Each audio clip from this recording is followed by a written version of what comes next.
capacidad de satisfacer las demandas metabólicas de las células. Esto es un teórico, ¿no? Y de los tejidos por las condiciones.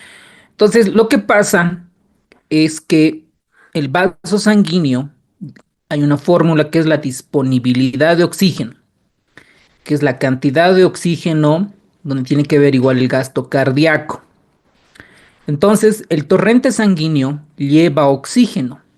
Este oxígeno tiene que aportar o dar a las células de todo nuestro cuerpo, ¿no? Todas nuestras células, oxígeno, glucosa y otros componentes. Por alguna razón, esta disponibilidad de oxígeno, la caída de oxígeno, afecta a las células. Por eso se dice que es la incapacidad de satisfacer, ¿qué cosa? Las demandas metabólicas, es decir, oxígeno de las células y los tejidos, por consecuencia de un choque cardiogénico, séptico, obstructivo, mixto, neurogénico, etc. Esa es la causa de choque. Es decir, esa es la definición. Esta lesión celular, esta célula que en algún momento no recibe oxígeno, a un principio es reversible, ¿no? Es decir, no recibe, bueno, pues la célula se va a alimentar por otro mecanismo que es la glucólisis anaerobia, ¿no? Puede vivir, pero esto no es para siempre. Y no he encontrado en ningún libro o en algún artículo científico la célula cuánto tiempo puede vivir sin oxígeno. Hay ciertas referencias, por ejemplo, para células del corazón, para las neuronas, pero en general no hay un tiempo, ¿no? Que diga 4 horas, 2 horas, 6 horas, no hay un dato exacto. Sabemos que esto es multifactorial. Entonces, esta célula, cuando no recibe oxígeno de manera constante, el organelo que más se daña es la mitocondria, porque la mitocondria es la que genera el ATP de manera resumida. Entonces, esta célula que está dañándose el organelo, la mitocondria, ya se vuelve irreversible. Por más que después de un tiempo nosotros le demos oxígeno, le demos glucosa, le subamos la presión arterial, por más hagamos lo que hagamos, la célula ya está dañada. Por eso cuando nosotros vemos en cuidados intensivos un paciente que está chocado, ha entrado con 30, 40, 50, 30, ha tenido un paro cardíaco más de 10 minutos, entonces sobrevive, sabemos que ese paciente va a fallecer. Le decimos a la familia, señor, señora, su familiar tiene un paro cardíaco, ha estado mucho tiempo hipoperfundido y la célula está irreversible. Hagamos lo que hagamos, el paciente va a fallecer. Entonces, la investigación en todo este sentido nos ha ayudado a comprender las respuestas simpáticas neuroendocrinas del sistema cardiovascular para compensar la perfusión tisular. Entonces, cuando llega un paciente en estado de choque, lo primero es hacer el ABCD, ¿no? El ABCD, primero es asegurar la vía aérea, ver la respiración, la circulación, etc., para restaurar la perfusión tisular. Entonces, veamos un poquito el libro de Schwartz, habla un poco de antecedentes, ¿no? Y ahí viene el concepto de Claude Bernard, un científico, ¿no? Por sus años, uno de los mayores que ha aportado a la ciencia, donde decía, nuestro cuerpo entra en un equilibrio, en una homeostasis, entra. Para llegar a esta homeostasis, a este equilibrio de nuestro medio interno, el cuerpo se da maneras entre el cerebro, el corazón, el pulmón, el riñón y todas las células de mantener un equilibrio. Cuando pasa algo externo, hace frío, ¿qué pasa con los vasos sanguíneos? Se vasodilatan, ¿no? Y tratan en algunos otros órganos vasoconstricción para evitar la pérdida de calor. Si un paciente está perdiendo mucha sangre, se activa el sistema adrenérgico, viendo el aumento de la frecuencia cardíaca. Entonces trata del cuerpo de compensarse hasta cierto momento. Walter Cannon amplía el concepto de homeostasis. Dice que está relacionado con la supervivencia del organismo con su capacidad para mantener el equilibrio. ¿no? Entonces, este equilibrio es lo que nos ha mantenido durante bueno, durante siglos vivos al ser humano. Posteriormente, habla de que un paciente entra en un estado de choque, por alguna razón, esta disminución de oxígeno disminuye, entonces el cuerpo se defiende hasta cierto momento. Entonces lo que va a hacer en esta respuesta, esta disminución de oxígeno, es una respuesta de lucha o huida. Esta respuesta de lucha, ¿qué va a hacer? Activar el sistema adrenérgico y va a comenzar a sintetizar la adrenalina. Y la adrenalina es lo que hace, se pone taquicárdico, sudoroso, ansioso, como ven en el caso clínico. Y este científico, Cannon, en la Primera Guerra Mundial, ya ha visto alteraciones del sistema nervioso, por ejemplo, una neuropatía diabética autonómica que puede causar vasodilatación e hipotensión. Y el choque secundario y la teoría del factor tóxico significa que es el descontrol de la permeabilidad capilar por un factor tóxico. Esto sobre todo relacionado al fenómeno de la sepsis. Entonces, un paciente que entra en un estado de choque se va a morir, ¿no? Si nosotros no actuamos de manera inmediata, se va a morir, ¿no? Hace un momento me llaman, ¿no? Un conocido, dice que el paciente está frío, ¿no? No puede respirar. Entonces, lo único que podemos hacer es decir, de inmediato llevar a un centro médico, porque cuanto más tiempo pase, se va a morir si no hacemos algo.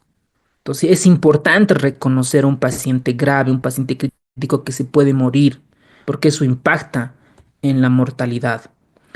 Ahora, este estado de choque, este estado de shock, esta hipoperfusión tisular, hay clasificaciones. Esto está fácil y lo dominan desde pregrado. Hay la clasificación del famoso Alfred Blalock. Este señor Alfred ha clasificado al choque hemorrágico relacionada con pérdida de volumen y no con factor tóxico como antes se lo creía. Y esta clasificación incluye la clásica, que son cuatro: el hipovolémico, el vasogénico, el neurogénico y el cardiogénico. Esto todo el mundo lo sabe, incluso las personas que no son del área de la salud. Y la clasificación actual moderna es la que se amplía a 6 tipos: el hipovolémico, el vasodilatador, el neurogénico, el cardiogénico, el obstructivo y el traumático. Puede ser que esto en el examen nos pregunten, pero pues es importante conocerlo cómo se va clasificando. En este apartado de cirugía, en medicina interna, tienen que dominar choque séptico, ¿no? El manejo de sepsis, choque séptico refractario, disfunción multiorgánica, ¿verdad? Acá en cirugía tienen que dominar el manejo de un choque hemorrágico, que es lo que vamos a hacer, ¿ok? Sabemos que por choque séptico por medicina interna, sabemos que es una infección la que está provocando la respuesta inflamatoria sistémica. Y sabemos que lo primero que tenemos que hacer es evitar la hipotensión arterial. Por eso un paciente que ustedes ven en una urgencia, emergencia, lo primero es tomar signos vitales, ¿no? ¿Cómo está la presión arterial? ¿Cómo está el llenado capilar? ¿Cómo está el estado de conciencia? ¿Cómo está saturando? Entonces, si el paciente está hipotenso, jamás puedo mantener hipotenso porque las células están muriendo. Entonces, voy a dar líquido para subir. ¿Qué tanto de líquido? 30 ml por kilogramo peso. Y habíamos comentado, si un paciente en promedio pesa 70 kilogramos, unos 2000 ml de solución de Ringel lactato es lo que vamos a administrar, ¿no? Para aumentar la presión arterial. Ahora alguien dirá, pero doctor, no le puedo pasar 3000, 6000, 8000 litros. No, por eso hay una dosis, hay una dosis. No es que le diga, pásele 1000, pásele otros 3000. No, no, eso es pues, ser chamanismo, ¿no? Todo menos ser médico. Un médico toma decisiones en el manejo en base a conocimiento, en base a libros y principalmente en base a medicina basada en la evidencia. Recuerden que la fisiopatología no siempre se correlaciona con la medicina basada en la evidencia. Entonces alguien dirá, pero doctor, ¿qué voy a hacer si no sube la presión arterial con 30 ml kilogramo peso? noradrenalina o norepinefrina, ¿no? La noradrenalina viene de 4 y 8 miligramos la ampolla, entonces preparas, ¿no? 8 miligramos de noradrenalina en 100 o en 200 de solución fisiológica y puedes pasar por vía venosa. Pero doctor, yo he leído en los libros que solo tienen que pasar por catéter venoso central. No es cierto. Ya se ha estudiado y se ha demostrado que se puede pasar por vía periférica, ¿no? A la enfermera o tú instalas la bránula y puedes pasar la noradrenalina hasta que llegue a un centro hospitalario de tercer nivel o cuarto nivel, ¿vale? Hasta que se encargue el médico correspondiente en el área crítica. Entonces, el primer componente central de un estado de choque es la disminución de la presión de la perfusión tisular, ¿no? Es baja la presión arterial y las células mueren. Entonces, es evitar que baje la presión arterial dando cristaloides, dando sangre, dando noradrenalina, dobutamina, milrinona y buscando la causa por qué está hipotensando el paciente. Entonces, la definición moderna, hay una perfusión inadecuada, hay una falla metabólica y causas potenciales en el trastorno del uso del oxígeno. Desafíos actuales, la reanimación con líquidos. Recuerden, 30 ml, esto es para choque séptico, ¿no? En choque hemorrágico, recuerden, está el control de daños, ¿no ve? Hipotensión permisiva, dar hemoderivados relación 1-1, por eso es diferente el manejo, el choque séptico del choque hemorrágico. Aquí nos vamos a enfocar a choque hemorrágico, ¿ok? Entonces, esto de la reanimación con líquidos. Recuerden, pero doctor, yo le puedo dar 4.000 litros, o es decir, 4 litros, 5 litros, y está bien, no, pues está mal, lo estás matando al paciente, ¿no? Lo estamos matando. Entonces, no, porque sabemos que la sobrecarga hídrica igual empeora al paciente, empeora. Entonces, aquí en choque séptico hay un tema aparte que es un paciente respondedor de volumen, ¿no? Fluid responsiveness.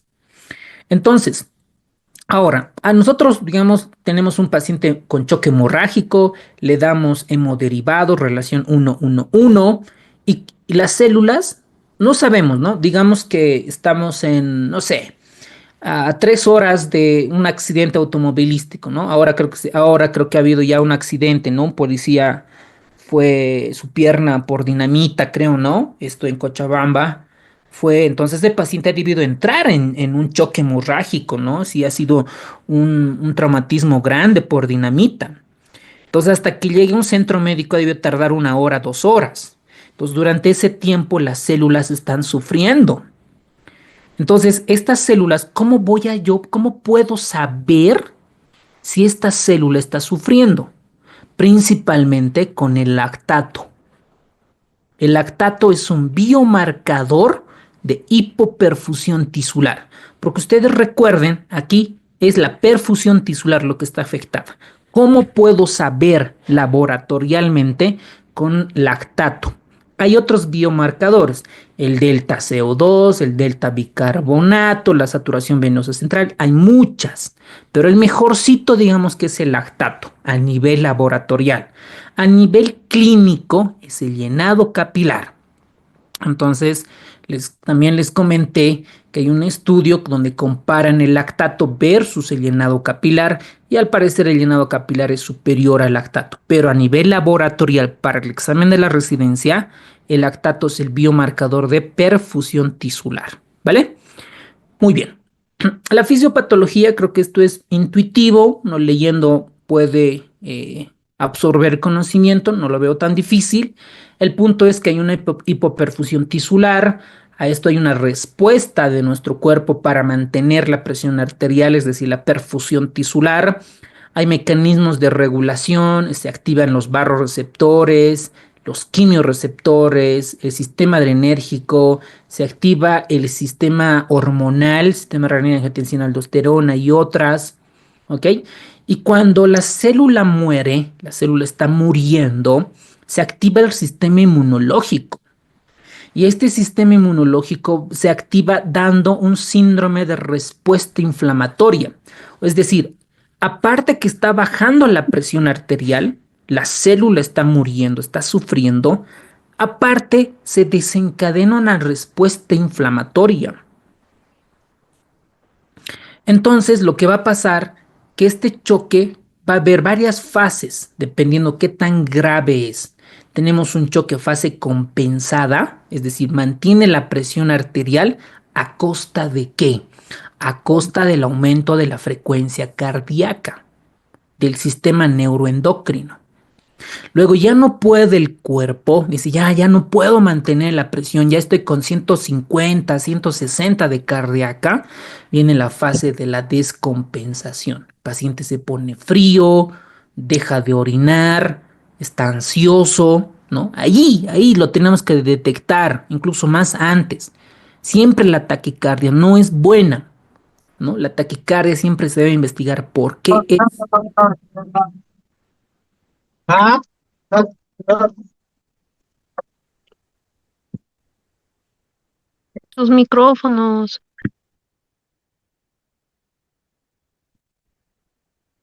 Wilber, estás con dos dispositivos, te van a eliminar. Luego no hay quejas, ¿eh? Luego después están quejándose de que no, que esto, que el otro, por favor. O alguien te está suplantando, tienes que reportar en el mensaje para que nuestros colaboradores vayan viendo, porque aquí hay dos Wilbers. No puedo estar perdiendo el tiempo en estas cosas, pero bueno, a ver, vamos a deshabilitar. Doctor. Yo soy el original, doctor. Haz que me deshabilite. Ya, bien, el otro se ha salido. Se salió el otro. Me está copiando. No me di cuenta. Gracias, doc. Ya no se preocupe, más bien mil disculpas. Bueno, sigamos. Entonces, pues este choque, ¿no? Esta descompensación llega ya a la hipoperfusión, ¿no? Donde las células van muriendo y aquí aumenta el lactato, ¿no? Por la glucólisis anaerobia, el paciente ingresa en una acidosis metabólica con anion gap elevado, secundario a una hiperlactatemia, ¿ok? Entonces este círculo se vuelve en una ruleta viciosa donde la hipoperfusión persiste a pesar de que nosotros demos oxígeno, sangre, noradrenalina, dosis caballas, dobutamina, mirrinona, pero las células ya están muertas. Ya hay una fase irreversible, ¿no? Una fase irreversible y pues si las células ya no podemos hacer mucho y sabemos que el paciente va a fallecer. Entonces, este es el esquema alucinante que nos trae Schwartz. Miren el efecto celular, el efecto directo que trae esta hipoperfusión. Miren, hay la ruptura del equilibrio entre el hospedador y microbio. Esto es en parte séptico, ¿no? En la parte de sepsis. Estos productos bacterianos, una E. coli, Staphylococcus, Klebsiella, bla, lo que van a hacer junto con otros es activar los receptores de reconocimiento de patrones, los famosos receptores tipo TOL. Esto va a activar a nivel celular y va a ver que las células vayan dañándose y al final llegar a una disminución de la perfusión tisular, ¿no? Por la vasodilatación y el paciente ingresa en choque. Esto en un proceso séptico. También en la parte del traumatismo, ¿no? Un paciente que está en traumatismo, hay una lesión tisular, hay una lesión tisular y esto también van a activar patrones moleculares, principalmente los patrones moleculares asociados a daño. Entonces, como ustedes verán, hay una respuesta inflamatoria, se activan células donde van descompensando cada vez más. Lo mismo pasa con un choque cardiogénico, con un choque neurogénico, lo mismo con un choque hemorrágico. Independientemente qué tipo de choque sea, lo que va a llegar es que la célula vaya muriendo. Acá tenemos, por ejemplo, dos componentes importantes dentro de la fisiopatología. Tenemos acá una disminución del gasto cardíaco, esto es tanto en choque cardiogénico y en la parte séptica y también en la parte hemorrágica, es donde hay un retorno, disminución del retorno venoso, ¿no? Porque no hay sangre, ¿no? No hay precarga. Esta disminución de sangre va a hacer que las células mueran, ¿no? Las células no sobrevivan. Entonces, lo que va a pasar es que la célula, en vez de entrar una vía, una ruta metabólica aeróbica, entra en una parte anaeróbica y esta parte anaeróbica genera lactato. Y el lactato lo que va a hacer es consumir el bicarbonato, quemar la gasolina y por ende va a llevar a una acidosis metabólica, ¿no? Entonces, en un paciente que está en estado de choque, ¿qué vas a esperar? Una acidosis metabólica con anion gap elevado, ¿no? Entonces hay una pérdida de líquido extracelular, una hipoxia celular, disminución de la perfusión coronaria, y esto hemos visto que un paciente cuando ingresa en choque hemorrágico también se puede infartar. También existe la disminución de la perfusión tisular. Todos van a llegar a esto, ¿no? Todos van a llegar a la disminución de la perfusión tisular, ya sea el parte séptica u otras. Entonces se desencadena un montón de receptores a nivel molecular. Esta tabla demuestra cómo son las fases del choque. Miren, a un principio está compensando. ¿Qué compensa? El aumento de la frecuencia cardíaca. Y ustedes ven acá la presión arterial media, ¿no? Un paciente está en 80 y va manteniendo, ¿no? 70, 60, 50, 40, va manteniendo. Pero llega en un punto cuando la presión arterial cae por debajo de 50, a que ya las células ya están entrando en hipoperfusión tisular. Lo que hace es que este modelo de choque hemorrágico, ¿no? En una rata que hicieron, ya se nota que la célula está sufriendo. Luego viene la fase descompensada, donde cada vez la célula ya no se alimenta del oxígeno de glucosa por la ruta metabólica aeróbica.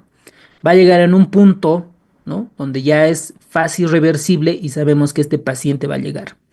Uno de los errores más frecuentes que se ve, que los pacientes fallecen dentro de cuidados intensivos, es que no llegan a tiempo, no se resuelve a tiempo por alguna razón, porque están en fase compensada cuando durante ni el paciente, ni el familiar, ni el médico lo puede detectar y van pasando horas, ¿no? Van pasando horas.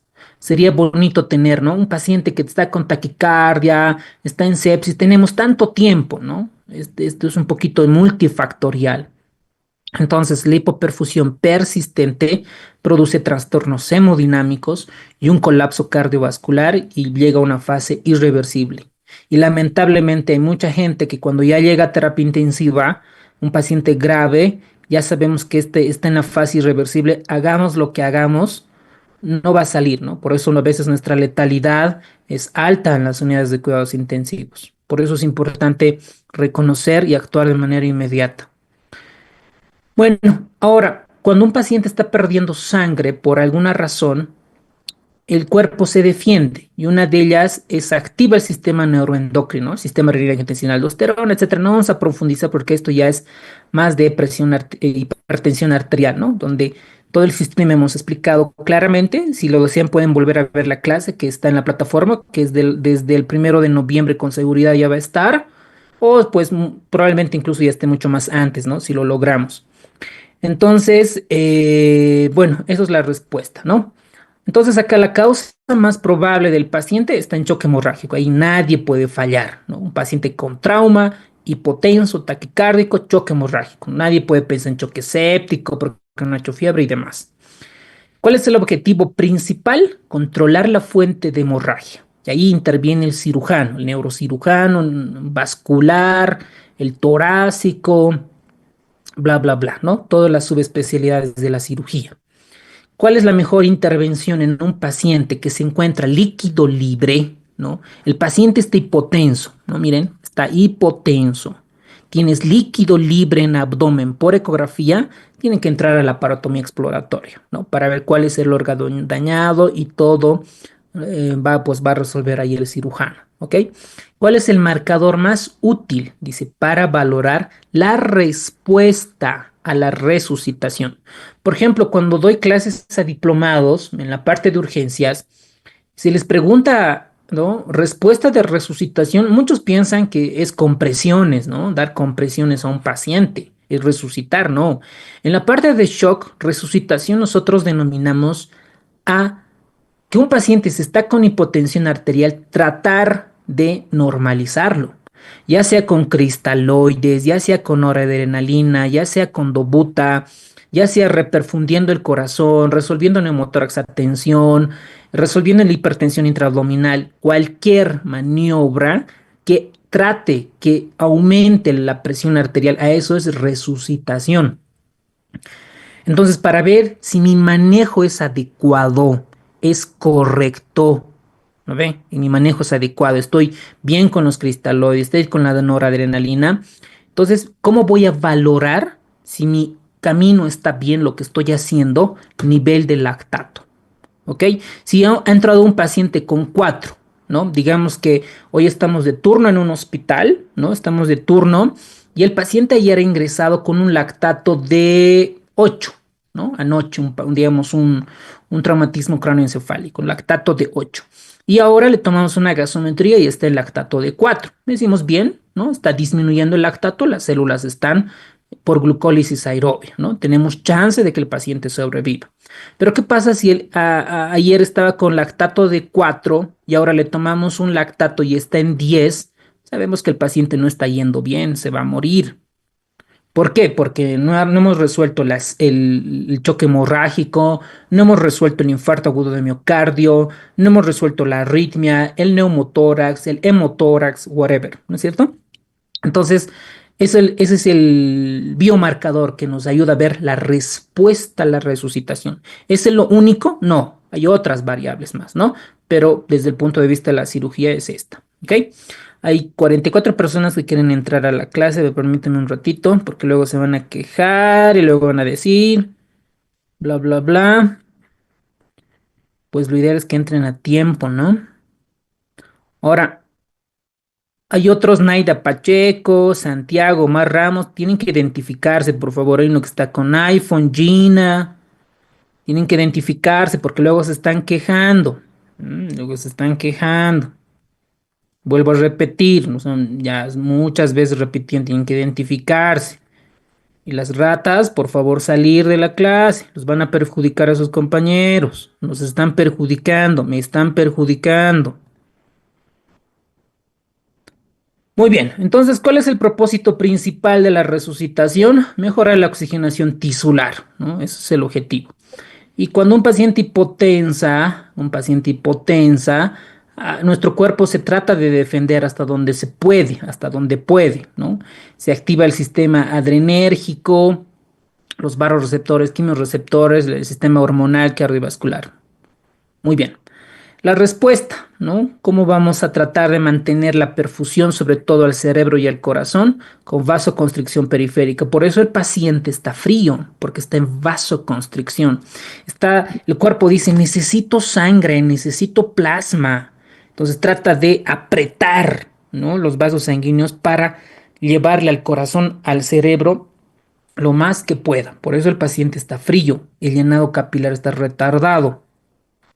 Y las señales aferentes, todo lo que hemos visto en la parte de fisiología, reflejando la activación del sistema adrenérgico, vasoreceptores, quimiorreceptores.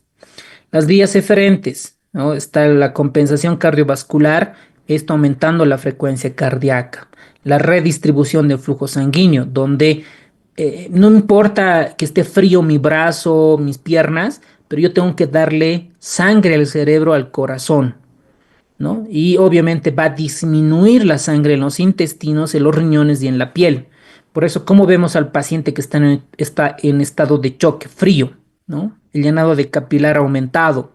¿Cómo están los riñones? La creatinina va aumentando, va disminuyendo la diuresis, va entrando en lesión renal aguda, posteriormente necrosis tubular aguda.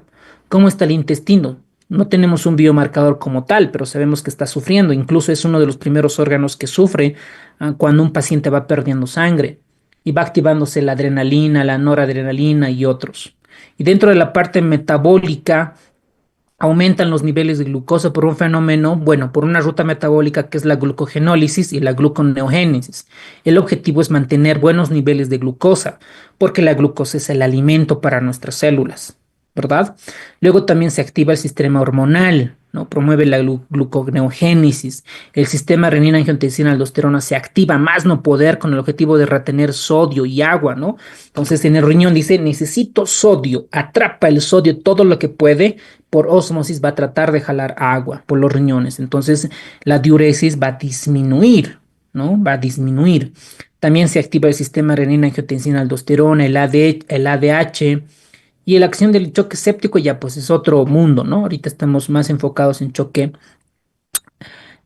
hemorrágico, ¿ok? Muy bien. Ahora, dentro del sistema cardiovascular hay un equilibrio, ¿no? Hay un equilibrio. Ustedes saben que tenemos la presión arterial. La presión arterial tiene que ver mucho con el gasto cardíaco y tiene que ver con la resistencia vascular sistémica.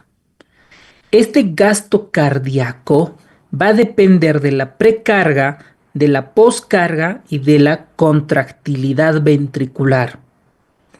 Gracias a estos componentes vamos a dar buena microcirculación. Entonces hay muchos médicos que tratan de valorar cómo está nuestra microcirculación. Cuando uno dice cómo está la presión arterial, cómo está la frecuencia cardíaca, a algunos autores llaman esto macrohemodinamia. Y para valorar la microhemodinamia hay otros mecanismos para valorar. Por ejemplo, esto en neuroanestesia, neurointensiva, hay varios aparatitos que miden cómo están las neuronas, están perfundiendo, ¿no? Para monitorizarlo. Entonces, esta homeostasis circulatoria depende del gasto cardíaco, de la resistencia vascular sistémica principalmente. Y hablar del gasto cardíaco tiene que ver mucho la curva de Frank-Starling. Esta curva de Frank-Starling nos va a ayudar a valorar si el paciente es respondedor de volumen. ¿Cómo es esto? Dirán, ¿no? Ustedes recuerden esta figura donde a un paciente le doy volumen, digamos que esta es la contractilidad, ¿no? De un paciente, una contractilidad. Le damos volumen de 200 ml de cristaloide. Esta contracción mejora, boom, mejora. Entonces, respondedor de volumen. Le doy 200, pero en vez de aumentar la contractilidad, disminuye. Es un paciente que no responde a volumen, ¿no? Entonces, esto nos ayuda a entender la curva de Frank-Starling. Obviamente, si ingresan a la parte de anestesio, terapia intensiva o cardio, la parte hemodinámica, van a profundizar estos conceptos de fisiología cardíaca avanzada. Muy bien. Ahora, les comentaba que también tenemos macrohemodinamia, ¿no? La presión arterial y otras variables. Luego tenemos la microhemodinamia o la microcirculación. Esta microcirculación ahora nosotros podemos valorar gracias a biomarcadores como la perfusión celular. Y uno se pregunta y dice, a ver, ¿cómo podemos saber cómo está nuestra mitocondria? Si sabemos que la célula, lo que más daña dentro de ella es la mitocondria, ¿cómo podemos saber? Ahorita están en fases de investigación y esperemos que la IA nos pueda ayudar a entender, que haga investigaciones en base de datos extensos, que nos pueda ver cómo podemos valorar la mitocondria, ¿no? Hasta ahorita tenemos el delta CO2, hay algunos autores, algunos investigadores que nos proponen, están la microdiálisis, ¿no? Varios otros biomarcadores que no están validadas todavía, ¿no? Le falta todavía llegar a valorar las mitocondrias. Entonces, cuando les comentaba, no es dar líquido por doquier, 3 litros, 4 litros, porque esto va a empeorar a la célula. Entonces ustedes imagínense, ¿no? A la célula que está sufriendo, la mitocondria que está sufriendo, le damos volumen, le ahogamos, le encharcamos lleno de líquido, obviamente va a empeorar. Entonces ustedes cuando estén o han estado en hospitales, ven a un paciente, ¿verdad?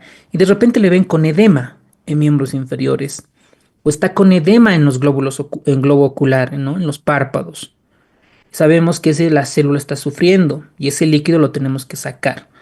Y alguien dirá, pero a ver, doctor, ¿cómo hacemos si un paciente está hipotenso y está con edema? ¿Cómo sacamos el líquido?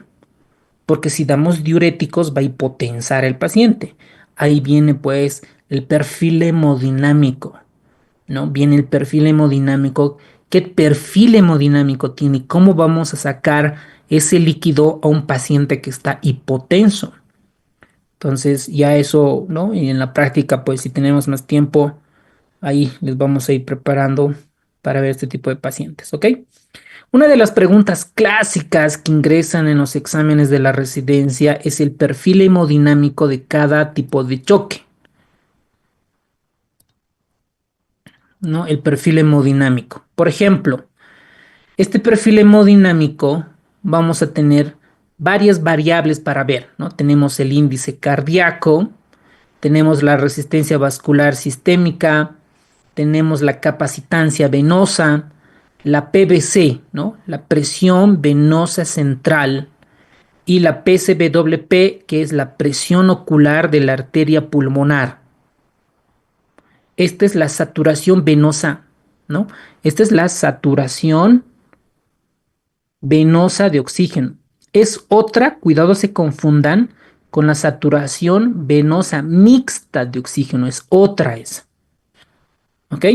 Entonces, esto no es necesario que memoricen. Lo que suelen preguntar de este cuadro es qué tipo de perfil o qué tipo de choque, clásica pregunta, tiene un gasto cardíaco elevado, ¿no? Clásica pregunta. Gasto cardíaco elevado. Y el único es el distributivo en su fase hiperdinámica, ¿no? El séptico. Miren, el índice cardíaco, el gasto cardíaco está elevado, porque en las todas está disminuida, miren, disminuida, disminuida, disminuida.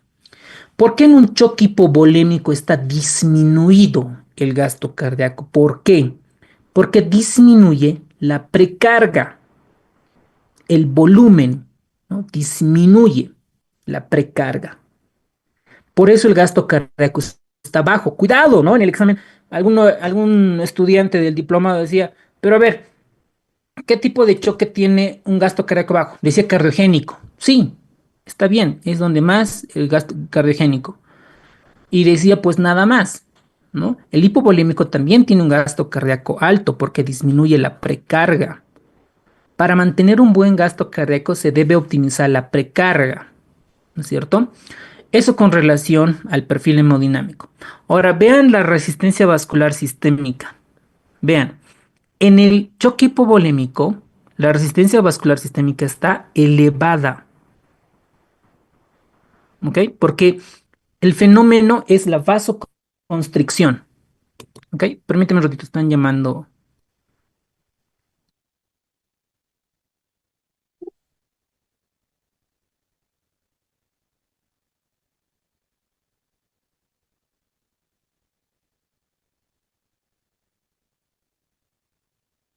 El equipo volémico tiene resistencia vascular aumentada. La capacitancia venosa está disminuida porque está perdiendo sangre.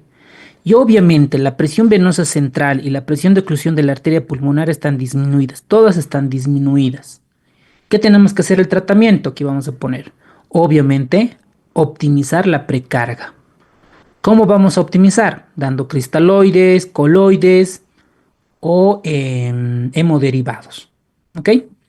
Muy bien. En el parte séptico, el gasto cardíaco está elevado, la resistencia vascular está disminuida, la capacitancia venosa está aumentada, porque hay solamente que hay vasodilatación, hay líquido, pero hay fuga capilar. Y la presión venosa central y la presión de oclusión de la arteria pulmonar puede estar alta o disminuida. Esto depende de qué. Depende en qué fase está. Si está en la fase hiperdinámica o está en la fase hipodinámica. Y lo mismo pasa con la saturación venosa central, ¿vale? El cardiogénico, pues sabemos que el índice cardíaco está disminuida, aumentada la resistencia vascular. Por ejemplo, a ver, les comento. Ayer o antes de ayer, había un paciente que se había operado de un tumor de vejiga. No sé si era sí, que estaba infiltrando incluso riñones. Entonces, el paciente ha perdido mucha sangre, ¿no? El paciente ha perdido en transoperatorio, ha entrado el paciente en un choque hemorrágico, ¿ok? Ha entrado. Entonces, el anestesiólogo dice que ha bajado la presión hasta 60-30 la presión, ¿ok? Le han dado cristaloides, noradrenalina, hemoderivados. Y en ese momento los cirujanos pues estaban corrigiendo la causa, ¿no? Estaban ahí operando, tratar de resolver y al final la presión arterial recuperó a 110/70. Entonces yo le pregunto, ¿no? Le decimos, a ver, señor anestesiólogo, ¿cuánto tiempo estaba hipotenso? No, estaba 2 horas. ¿2 horas? Sí, 2 horas. Entonces sé que este paciente, por más que esté con buena presión, incluso con noradrenalina baja, va a desencadenar la respuesta inflamatoria. Incluso en cirugías cardíacas entran estos casos en vasoplegia. Pero alguien dirá, pero si no está perdiendo sangre, ¿no? No está infartado, no tiene neumotórax, no tiene hipertensión intraabdominal, ¿por qué está hipotenso? Porque está en vasoplegia, porque las células, recuerden, cuando hipotensa, no es lo que solo es hipoperfusión, sino que se libera respuesta inflamatoria. Esta respuesta inflamatoria es tan severa que puede llegar a vasoplegia. ¿Ok? Entonces, por eso es importante ver el tiempo y demás, algunas situaciones para ver, controlar esos componentes. Bueno, eso es con relación al perfil hemodinámico. Entonces, cuando la célula no recibe oxígeno o glucosa, ¿no? Entonces la célula no puede alimentarse de ATP. Entra en un metabolismo anaeróbico. Este metabolismo anaeróbico que genera lactato. ¿Y qué ocasiona el lactato? Acidosis metabólica con anion gap elevado. ¿Qué pasa la célula cuando su mitocondria está dañada? ¿No? La mitocondria está chao. La mitocondria genera ATP por el ciclo de Krebs, la cadena fosforativa, bla, bla, bla, ¿no? Entonces, como no hay ATPs, se daña la proteína, se daña la membrana, se daña el ADN. Entonces ya es una situación irreversible por esos compuestos que pasan, ¿ok? Y en la parte hormonal, ¿qué pasa? Se libera mayor cortisol y mayor glucagón. El objetivo es tener buenos niveles de glucosa para darle a la célula cuando un paciente esté entrando en hipoperfusión tisular. ¿Vale? Muy bien. Las respuestas inmunológicas, esto ya comentamos, una célula ingresa en hipoperfusión tisular y se libera una respuesta inflamatoria, ¿no? Esta respuesta inflamatoria puede estar activada por un sistema innato, por el sistema adaptativo o por una respuesta inmune ante el choque. Y esto nosotros lo conocemos como el CIRS, ¿no es cierto? Entonces, un paciente que ingresa en choque, si recuperamos, va a generar un síndrome de respuesta inflamatoria sistémica. Y en algunos casos, el libro de Schwartz no habla de esto, pero ingresa en vasoplegia. Y vasoplegia a veces no responde a la noradrenalina, dosis caballas, ¿no? Noradrenalina, vasopresina. Incluso tenemos que usar azul de metileno, y a veces en nuestro país no tenemos azul de metileno, ¿no? Pero cuando hacemos un brote en España y en México, pues ahí se cuenta, ¿no? El azul de metileno para manejar la vasoplegia. Como les comentaba, esto se ve frecuentemente en cirugías del corazón. Ahora, este sistema inmunológico va a comenzar a disparar la inflamación por moléculas endógenas, ¿no? Estamos los oligómeros de hialuronano, sulfato de parán, las proteínas surfactantes. De todos estos no van a memorizar para el examen. Si yo quisiera o quisieran que nos pregunten, tendría que ser algo relevante, algo importante de estas moléculas endógenas que son patrones moleculares asociadas a lesión. ¿Cuáles de ellas las que están más estudiadas? Dos potencialmente preguntables. Uno que es el ADN mitocondrial y otro que es el biglucano. Posteriormente seguramente ya saldrán estudios como biomarcadores, pero actualmente no las usamos, ¿ok? Porque todavía están en fase de investigación. Pero al menos algunos artículos científicos están en el ADN mitocondrial y biglucano como moléculas que son patrones moleculares asociadas a lesión. Y otros que han debido igual escuchar mucho en los libros de patología, en los libros de fisiopato, en los libros de terapia intensiva, que es la activación de los receptores DAMP y PAMP, que son productos intracelulares dañados. Entonces, una vez que la célula está dañándose, van a haber productos intracelulares dañados. Puede ser proteína, glucoproteína, fosfolípido, y esto sería ideal identificar, ¿no? ¿Cómo podemos saber una célula que está dañándose por hipoperfusión? Identificando estos patrones. Yo asumo que en un par de años ya van a ver en laboratorio para poder identificar estos productos intracelulares dañados. ¿Mm? Luego la respuesta antimicrobiana, los marcadores clave de respuesta inmunológica. Esto tampoco es necesario que se memoricen todas, ¿no? Sabemos, ustedes igual deben dominar, que el factor de necrosis tumoral alfa, interleucina 1, interleucina 6 predisponen a la inflamación. Son citocinas proinflamatorias. Y las antiinflamatorias es la interleucina 10 por excelencia. Aquí tenemos esto ya es un modelo de sepsis, ¿no? El modelo de sepsis donde tiene que ver productos, bacterias, activación del sistema de complementos, neutrófilos, quimiosinas, mayor vasodilatación, proinflamación, etc, etc, etc. ¿Ok? Muy bien. Ahora veamos la parte de mediadores inflamatorios. Tenemos mediadores proinflamatorios que no solamente pasa en sepsis, también en otros tipos de choque, como en el cardiogénico o en el hemorrágico, ¿no? De todos estos, ¿cuáles van a aprender? ¿Cuáles creen que es el más importante? La interleucina 6. La interleucina 6, ¿ok? Esto ya llevamos en medicina interna. ¿Qué anticuerpo tenemos contra la interleucina 6? A ver, ¿alguien recuerda de medicina interna? Infliximab. No, no, no, está bien, el infliximab es un anti-TNF alfa, ¿no? Es un antifactor necrosis tumoral alfa. Estás por ahí, pero ¿cuál es el anti-interleucina 6? A ver, no, el rituximab es el anti-CD20. CD20 es eso.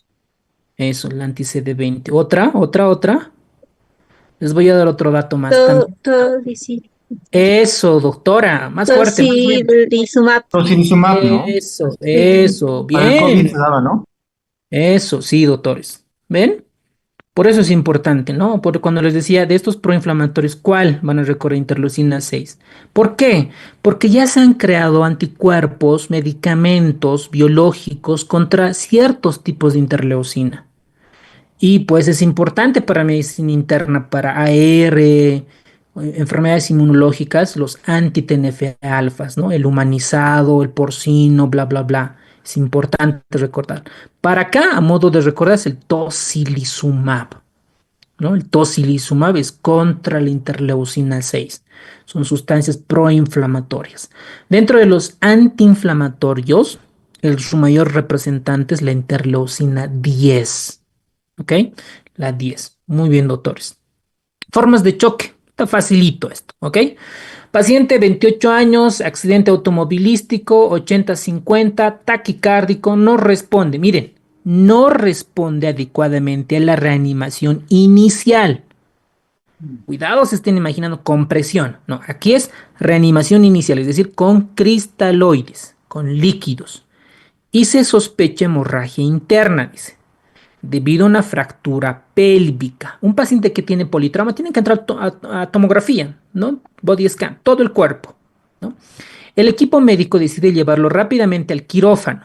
¿Por qué? Porque está hipotenso y están sospechando fractura pélvica. Inmediato, entra la emergencia, directo a quirófano para controlar hemorragia.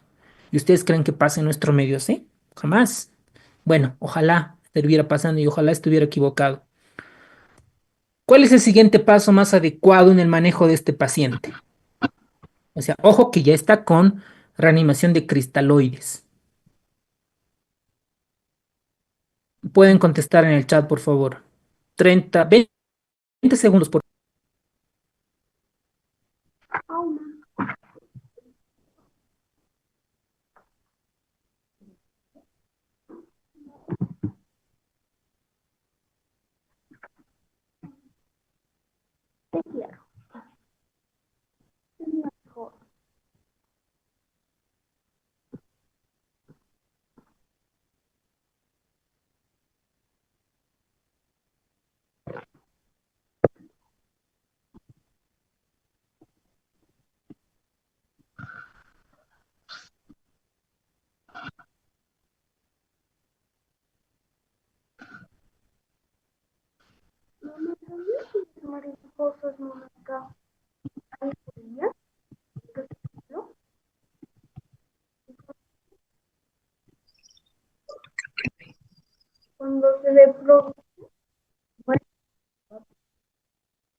Haz hacia arriba el cuaderno y la mano siempre tiene que estar así. Lo que se mueve es el cuaderno, no la mano. Lleva esto a la cocina o hazlo a un lado.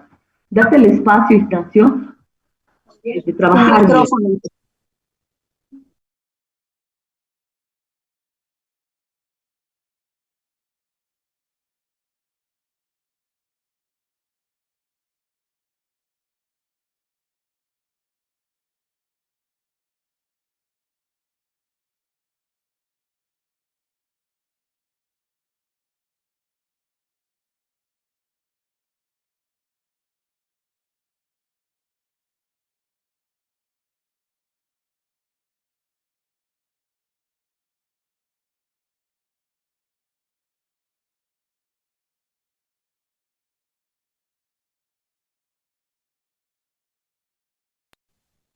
Excelente, muy bien. Entonces, el choque hemorrágico es la causa más frecuente de choque en un paciente quirúrgico o un paciente con traumatismo, ¿no? Esto es obvio, está fácil. Ahora, ¿qué tienen que saber para el examen? ¿No? Ahora, si ustedes dan una revisada a la nueva bibliografía, son los mismos temas que a mi grupo privado les comentaba, el encargado del ministerio, son los mismos temas del año pasado. Así que tranquis, más bien tienen que ponerse más las pilas, ¿no? Tienen que asegurar su ingreso. Les quedan 3 mesecitos más para toda su vida, 3 mesecitos más para toda tu vida, para que estés más tranquilo, porque pues siempre hay un poco de diferencia entre ser médico general y médico especialista. Yo diría mucho. Bueno, entonces, dentro de la clasificación de la hemorragia, vamos a tener por clases, ¿no? Por ejemplo, ¿cómo se ponen los diagnósticos de ingreso? ¿No? Tenemos, por ejemplo, un paciente de, a ver cómo era este caso clínico, 28 años, ¿no? Traumatismo, a ver, ¿dónde es el trauma? Pelvis, creo que es, ¿no? O es abdomen, ah, sí, pelvis, ok. Entonces, nuestro diagnóstico de ingreso sería diagnóstico de ingreso politraumatismo, ¿no? Politraumatismo. Otro diagnóstico sería choque hemorrágico. Shock hemorrágico. A este choque hemorrágico tenemos que ponerle un apellido. Tenemos que ponerle un apellido. Entonces, ¿cómo vamos a saber si es clase 1, clase 2, clase 3, clase 4? Dependiendo la frecuencia cardíaca. Por lo menos yo me guío así, ¿no? Entonces, veamos nuestro caso clínico. A ver, ¿cuánto de frecuencia cardíaca tiene? 125. Entonces, con frecuencia cardíaca de 125, ¿qué le corresponde? Clase 3. Entonces ponemos choque hemorrágico, clase 3. Y ya le pondrás otros diagnósticos, ¿no? Por ejemplo, fractura de pelvis, le pondrás lesión renal aguda, tal vez tiene fractura de tobillo, de muñeca, tendrá neumotórax, etcétera. ¿Ok? ¿Para qué nos sirve esta clasificación? Para saber cuánto está la mortalidad, ¿no? ¿Cómo está la mortalidad en este paciente? Entonces, dentro de esta, ¿cómo se van a guiar? Más o menos por la frecuencia cardíaca, es un tip, porque no vamos a comenzar a memorizar todas, ¿no? No vamos a comenzar a memorizar todas. Entonces, clase 1, clase 2, clase 3, clase 4. Y sabemos que la clase 4 es que donde ya pierdes más de 2000 ml. ¿Cuántos, una persona de 70 kilogramos, cuánto tendrá de volumen plasmático? Eso lo vimos en el primer tema de líquidos. ¿Cuántos ml?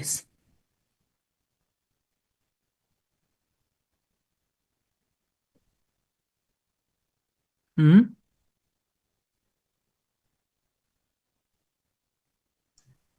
3.5. Más o menos, ¿no? Entonces, si ya pierde 2000 ml, 2 litros, entonces sabemos que este paciente va a fallecer. ¿Ok? Para eso sirve. La causa común, pérdida de sangre. El diagnóstico inicial es ver la vía aérea, mantener la presión arterial, los signos clínicos que ya comentamos ampliamente. Y un paciente que entra en choques porque ha perdido de sangre al menos 25 al 30%. ¿No? 25, esto desde la clase 2, el paciente ya tiene hipotensión ortostática. ¿Vale? Entonces, aquí tenemos la clasificación de la pérdida sanguínea. Esto es potencialmente preguntable en los exámenes de la residencia. Leve o ligero menos del 15%, moderado del 15 al 30%, grave más del 30% y crítico más del 40%. ¿Y cómo hacemos el diagnóstico de choque? Medimos los niveles de lactato y el déficit de base. Y alguien dirá, ¿pero qué es el déficit de base? Nosotros, una gasometría, les van a mostrar el pH, les van a mostrar el CO2, el bicarbonato, el lactato y el déficit de base, que normalmente así están en los reportes de gasometría. El déficit de base también nos va a mostrar hipoperfusión tisular, ¿no? Qué tan grave está. Incluso en algunas guías de práctica clínica, el déficit de base es una variable para reponer bicarbonato. Entonces ahí tenemos el diagnóstico, el tratamiento. Y el tratamiento es reponer, ¿no? Controlar la hemorragia y comenzar a dar hemoderivados. Y esto es pregunta de examen. ¿En qué consiste la reanimación de control de daños o con control de daños? Hipotensión permisiva, presión arterial entre 80 y 90 y uso de hemoderivados, ¿no? Yo les sugiero para los que van a ser cirujanos, emergenciólogos, repasar más la reanimación de control de daños. ¿Ok? Entonces, el pilar del tratamiento de un choque hemorrágico es restituir el volumen con hemoderivados. Ese es el objetivo. Recuerden, ayer veíamos, cuanto menos administremos cristaloides, mucho mejor en los pacientes. Les va mucho mejor a este tipo de pacientes.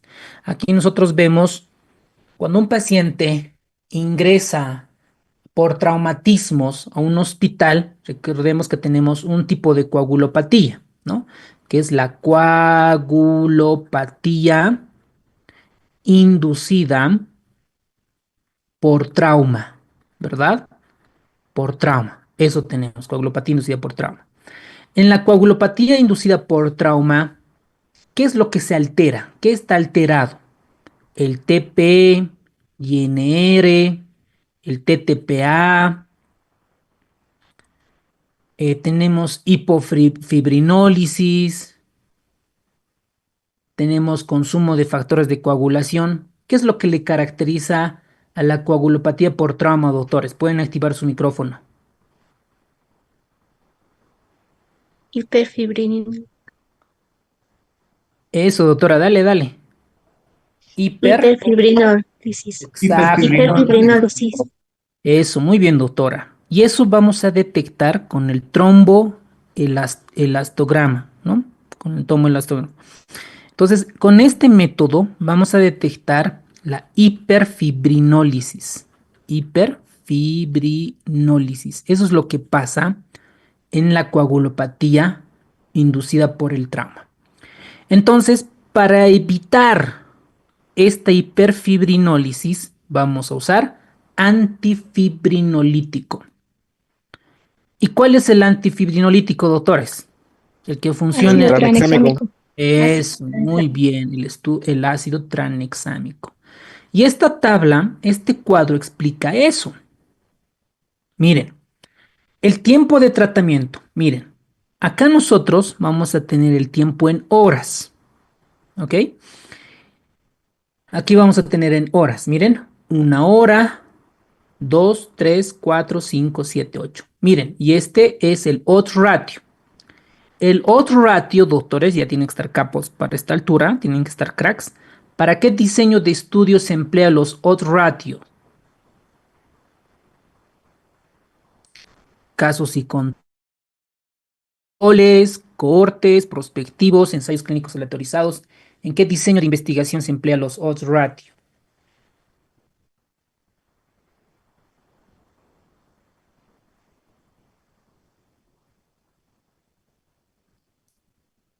Ya pues, doctores. Porque para que el Schwartz nos muestre este dibujo, este esquema, ¿de qué tipo de investigación nos está hablando?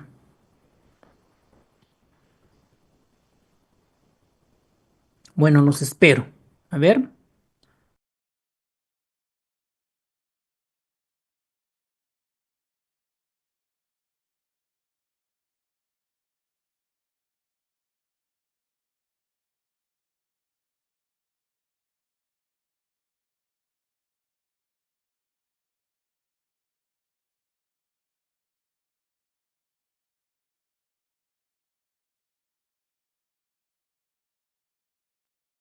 Para casos y controles.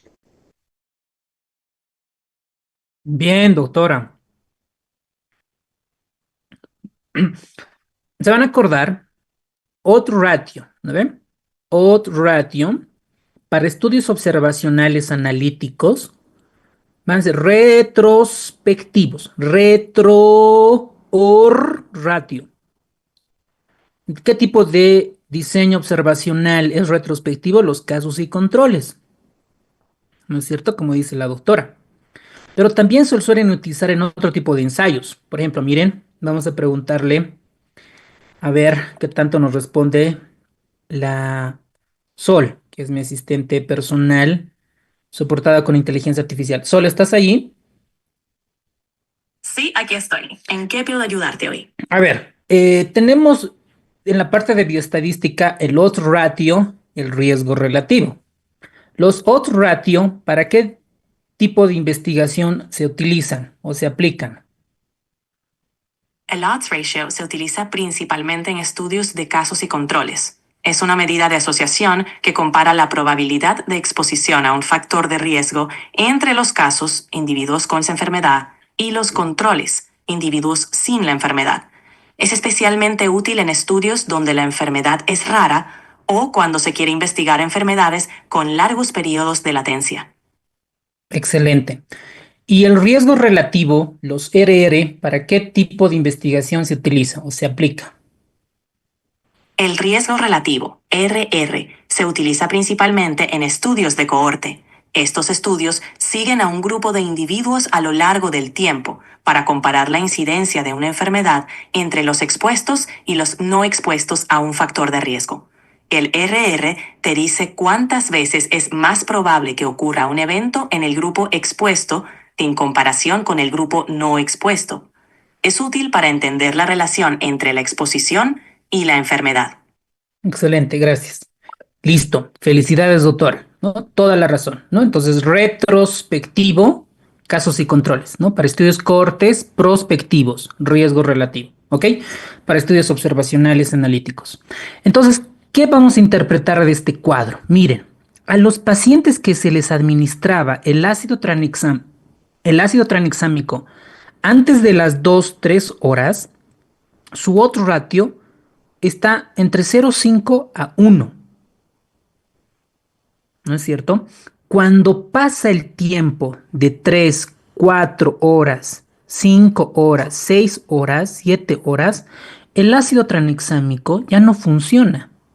Por eso es importante, cuanto más antes se administre el ácido tranexámico, les va mucho mejor a los pacientes por este fenómeno de la hiperfibrinólisis.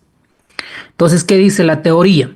Los datos apoyan el uso de agentes antifibrinolíticos en pacientes con traumatismos hemorrágicos. ¿Cuál? ¿El ácido aminocaproico? No, es el ácido tranexámico.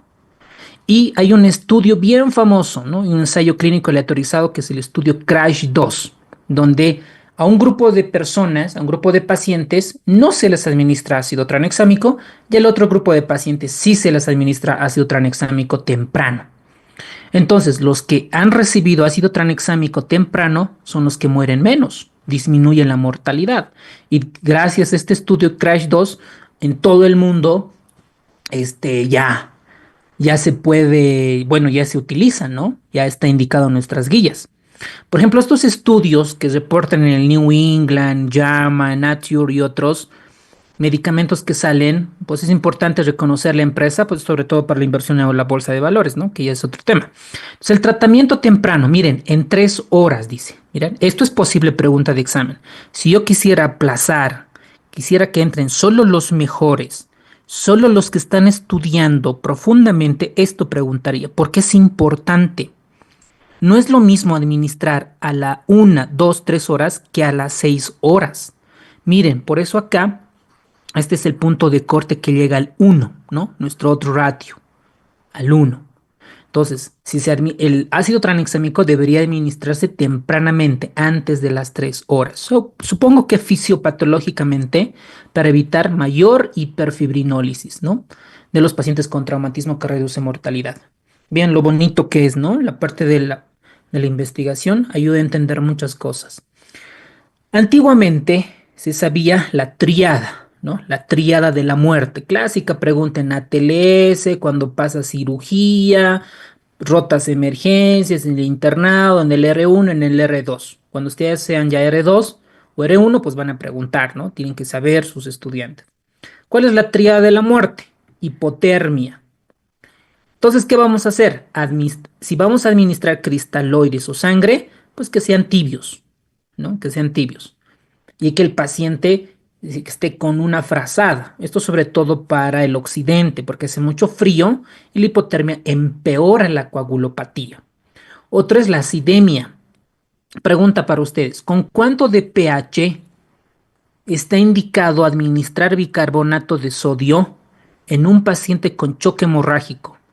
¿Qué dice el libro de Schwartz? Y la otra es la coagulopatía, ¿no? Que es esencial para el tratamiento de pacientes con choque hemorrágico. Acá vamos a hacer con el ácido tranexámico, ¿no? Esto nos va a ayudar a ver. Para aquí, hipotermia, pues con frazadas, con cristaloides tibios, hemoderivados tibios, ¿no? Con eso vamos a contrarrestar la tríada de la muerte. La acidemia, con bicarbonato de sodio. La pregunta es con cuánto de pH está indicado o qué criterios se toma para administrar bicarbonato de sodio. A ver.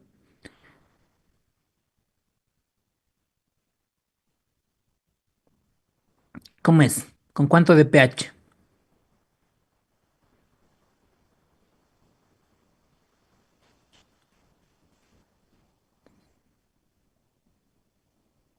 Ya pues, doctores, está en el libro de Schwartz e incluso está en los flashcards que les he pasado. Está ahí como una pregunta y respuesta. ¿Ves? No han leído, pues, no han leído. Luego, cuando salga la nota del examen, reprobado, no ha alcanzado la nota. Luego están ahí los que no ingresan, están llorando, pero ustedes van a ingresar, ¿no ven? Van a ingresar, todos ustedes que están en la clase van a ingresar. La mente tiene mucho poder, ¿no? Tienen que entrar, mentalizarse que van a entrar en el primer lugar, en el primer lugar, en el primer lugar, en el primer lugar. Con menos de 7.1 creo que era. No, 7.2, doctora. A ver, lee el libro de Schwartz. El del pH tienen que acordarse, 6.9 para cetoacidosis, 6.9 o 7 creo que es. Es que las guías dice 6.9. Yo en la práctica diaria aplico 6.9. Creo que medicina interna está con 7. Esa parte hay que revisar. Pero en Schwartz dice 7.2, ¿no? Con pH menos de 7.2 está indicado administrar bicarbonato de sodio. ¿Ok?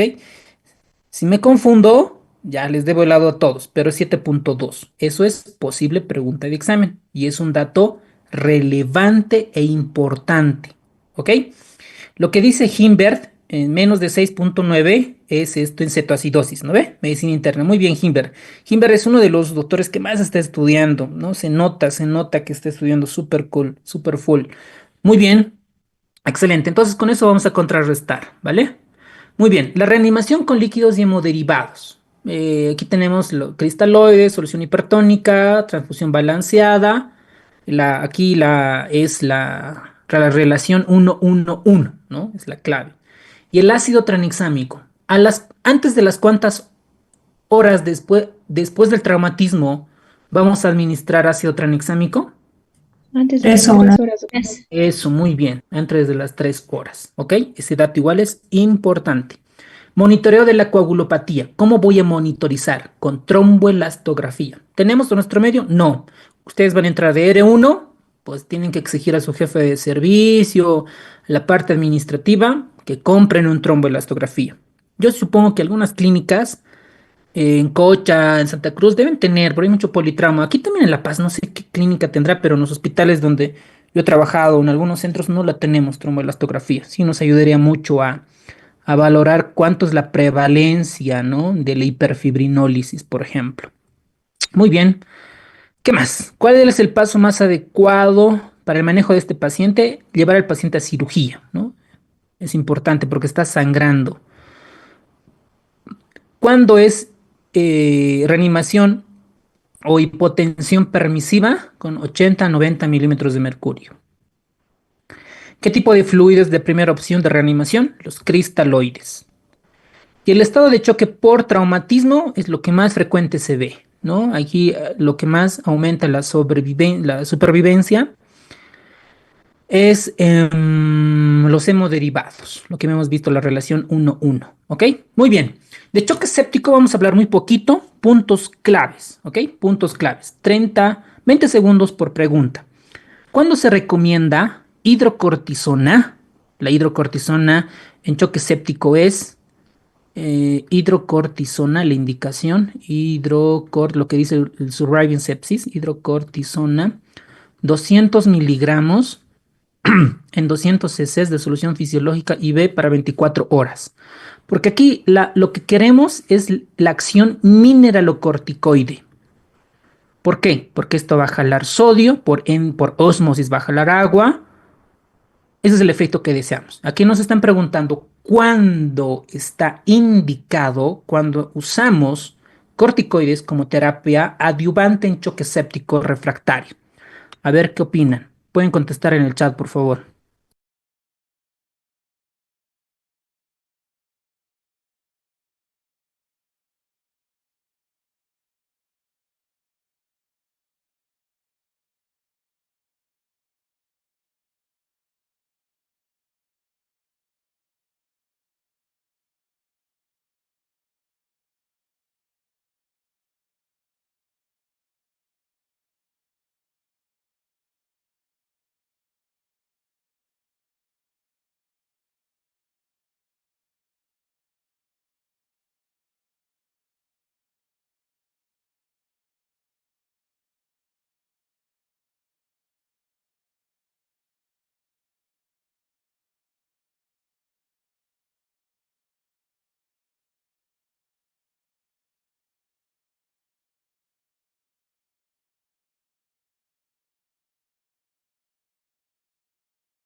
Excelente, muy bien, doctores. Están bien, están súper bien.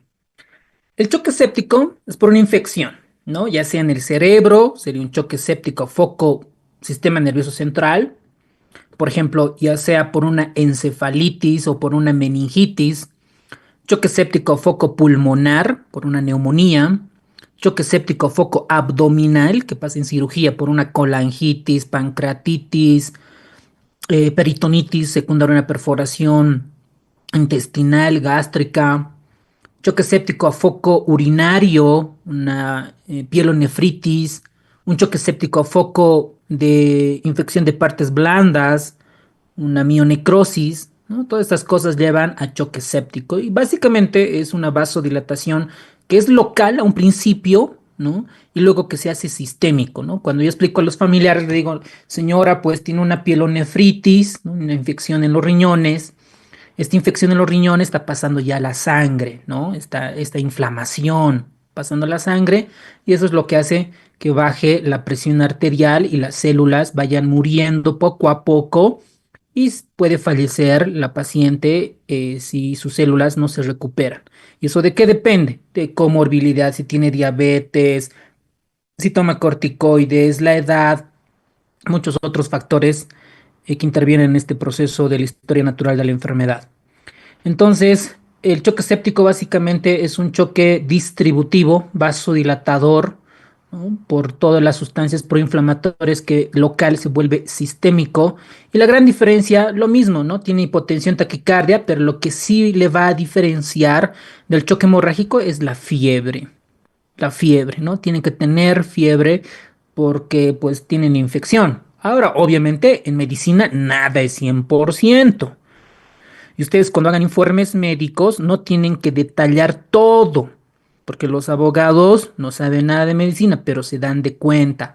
Cuanto más detalles, más te van a preguntar. Entonces, lo más superficial que se pueda. Esto es consejo de mis profesores y sí ha estado funcionando en toda esta práctica, en todo lo que llevo de especialista y subespecialista, ¿vale?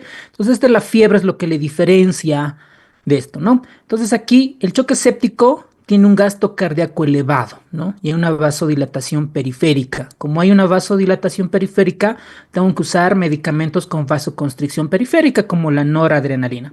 Cuando yo era internito, ¿no? Hace muchos años, usábamos un medicamento que era la dopamina, ¿no? Y mis residentes superiores me preguntaban en qué dosis está, dosis alfa, dosis beta, dosis dopa.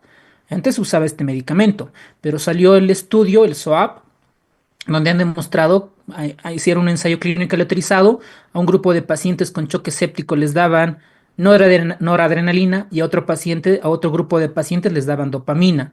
Y el outcome, el resultado salió que los que más sobreviven fueron los pacientes que han recibido noradrenalina, ¿no? Y los que han recibido dopamina, pues fallecen más. Entonces, chao, desde ese entonces dopamina. Incluso que es arritmogénica, ¿no? Empeora las arritmias, FA, flutter auricular, etc, etc, etc, ¿vale? Muy bien. Entonces, el diagnóstico le hacemos con sepsis 3, ¿no? La respuesta desregulada ante una infección, ¿no? Esa es la definición de sepsis.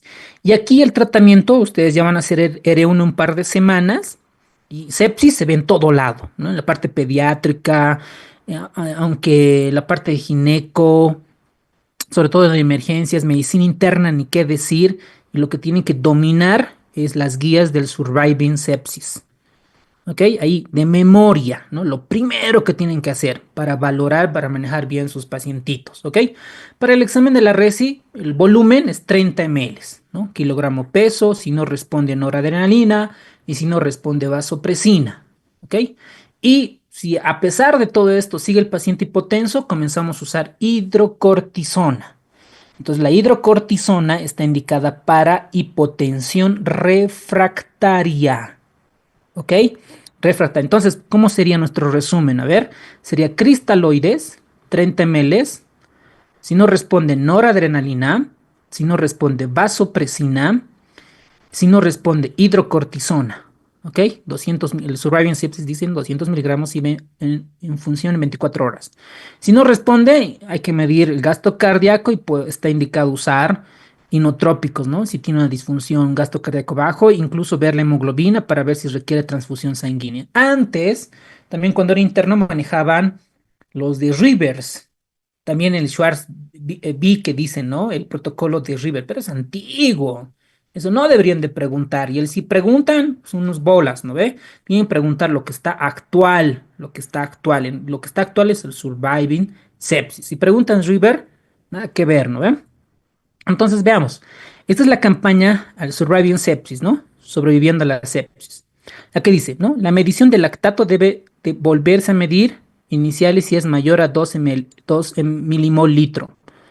Hiperlactatemia es más de 2. Obtención de hemocultivos antes de la administración de antibióticos. Esto es un error frecuente. ¿Qué tiene? Neumonía. ¿Cómo está la presión arterial? Baja. Choque séptico foco pulmonar. Listo. Administraremos ceftriaxona, levofloxacina. No, antes se debe tomar hemocultivo, ¿no? Entonces, la indicación que vas a poner, ya vas a ser residente, pondrás, ¿no? Ceftriaxona, ¿no? 1 gramo IV cada 12 horas ¿no ve? Después de obtención de hemocultivo. Entonces, tu enfermera ya va a saber que primero tiene que tomar hemocultivo. Entonces, en el servicio donde estés, en medicina interna, bla, bla, bla, en cualquier servicio, tenemos que tener los frasquitos de hemocultivo. Toma y recién se administra los antibióticos. ¿Ok? Esto es error frecuente. Yo lo he hecho, ¿no? Lo he pasado, pero ya, ¿no? Lo ideal es administrar antibióticos antes, bueno, previamente a tomar los hemocultivos. Administración de antibióticos de amplio espectro, esto es bien discutible, ¿no? Ahí los infectólogos nos van a criticar. La administración es 30 ml kilogramo peso. Y el uso de vasopresores, si está hipotenso durante y después de la reanimación, el objetivo es mantener una presión arterial media mayor o igual a 65 milímetros de mercurio. El pilar del tratamiento del choque séptico es la reanimación con líquidos, terapia antibiótica adecuada, previa toma de muestra para hemocultivo y control de la fuente de infección, si es clínico o si es quirúrgico. Si es peritonitis, obviamente tiene que entrar el cirujano, ¿no? Nosotros como clínicos no vamos a ayudar mucho, necesitamos el cirujano para que nos pueda colaborar. Entonces, ¿cuándo está indicado los corticoides? En hipotensión refractaria. Y alguien dirá, doctor, ¿cómo es esto de hipotensión refractaria? Cuando la noradrenalina, o sea, primero le hemos dado cristaloide, ¿verdad? Le damos noradrenalina y si la dosis supera 0.20 microgramos kilogramo minuto, ya se considera hipotensión refractaria. Algunos libros van a encontrar con 20-22, 20-25, aquí no se ponen de acuerdo, pero ya con 0.20 la podemos catalogar que es hipotensión refractaria y ahí administramos hidrocortisona, ¿ok? 200 miligramos. Excelente. ¿Cuál de las siguientes opciones se incluye como estrategia de inmunomodulación experimental? La antiendotoxina. Hay muchos. Hay un profesor a nivel internacional en sepsis que te vienen a escuchar, que es Jean-Claude Vincent. No sé si estoy pronunciando bien. Vincent, que es un de Bélgica. Ha hecho muchos ensayos clínicos aleatorizados con factor de necrosis tumoral alfa, con antiendotoxinas. Ahora está con los receptores de productos con productos dañados intracelulares, ¿verdad? Que habíamos comentado. Hay muchos ensayos que están saliendo con choque séptico, pero hasta ahorita ninguno hay beneficio. Supongo que en algún momento algo siempre saldrá.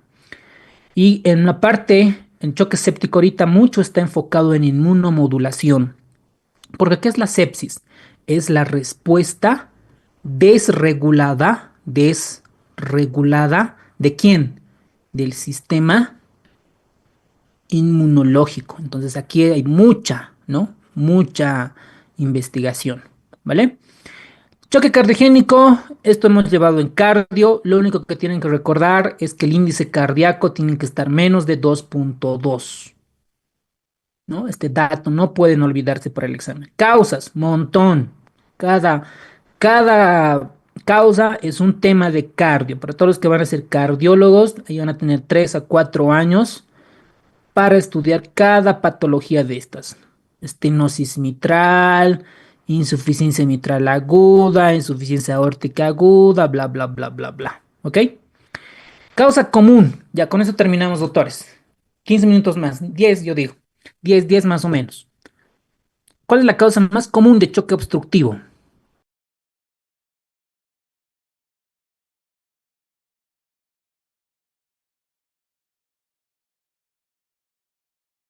Hay una pregunta de la doctora Rebeca. Dice, disculpe, hidrocortisona 200 miligramos diluida en 100. Sí, puede ser en 100, en 200, en 300, no pasa nada. El objetivo es que sean 200 miligramos. En la práctica lo que hacemos es 200, pero hay otros colegas que lo hacen en 100 para 24 horas. ¿Mm? Bien, bien, doctora Rebeca, está bien. Ok, muy bien. Esta pregunta está fácil, ¿no? La causa más común de choque obstructivo. ¿Cuál es el principal efecto hemodinámico de un taponamiento cardíaco?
Siguiente pregunta. ¿Cuál de los siguientes signos clínicos es parte de la tríada de Beck? Bonita pregunta. Clásica pregunta de los exámenes de la residencia.